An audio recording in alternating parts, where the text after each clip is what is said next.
નમસ્કાર, આપ જોઈ રહ્યા છો નેશન પ્લસ ન્યૂઝ. હું છું આપની સાથે હેતલ વગર. વડોદરા મહાનગરપાલિકા દ્વારા શહેરમાં છેલ્લા 20 દિવસથી શરૂ કરાયેલી દબાણ હટાવો ઝુંબેશ યથાવત છે. શહેરના દક્ષિણ ઝોન વિસ્તારમાં વોર્ડ નંબર 16, 17 અને 19માં રોડ રસ્તાના હંગામી દબાણો હટાવવાની કાર્યવાહી હાથ ધરવામાં આવી હતી. વડોદરા શહેરના વિવિધ વિસ્તારોમાંથી છેલ્લા 20 દિવસથી શરૂ કરાયેલા રોડ રસ્તા સહિત જમીન ઉપરના ગેરકાયદે દબાણો દબાણ શાખાની ટીમે દૂર કર્યા હતા.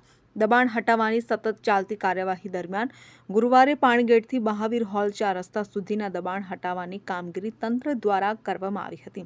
જ્યારે શુક્રવારે શહેરના દક્ષિણ ઝોન વિસ્તારમાં તરસાલી શાક માર્કેટ આસપાસના દબાણો દૂર કરવામાં આવ્યા હતા.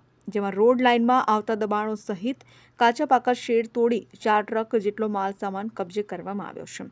આ કાર્યવાહીમાં ત્રણેય વોર્ડ ઓફિસરો સહિત ત્રણેય વોર્ડનો સ્ટાફ તથા બંદોબસ્ત માટે મકરપુરા પોલીસ સ્ટેશનનો કાફલો તથા જમીન મિલકત શાખાની ટીમ, ટીડીઓ, ટીપીની ટીમ સહિત દબાણ શાખાના કર્મચારીઓ સહિત અન્યો ઉપસ્થિત રહ્યા હતા.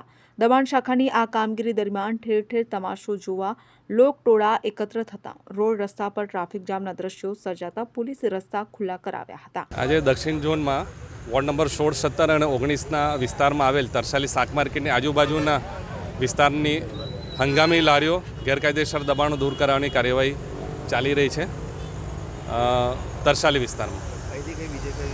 ના, એટલે આજના પ્રોગ્રામમાં તરસાલી શાક માર્કેટની આજુબાજુની લારીઓ છે. એટલે 3 વોર્ડમાં જે વિસ્તાર કવર થાય છે 3નો લેવડાવે છે. Ward officer ward number 17. Bureau report Nation Plus News Vadodara. સમાચારોના સતત અપડેટ મેળવવા માટે અમારી નેશન પ્લસ ન્યૂઝની યુટ્યુબ ચેનલને સબસ્ક્રાઇબ કરો, બેલ આઇકન દબાવો અને જોડાયેલા રહો ફેસબુક, ઇન્સ્ટાગ્રામ અને ટ્વિટર પર.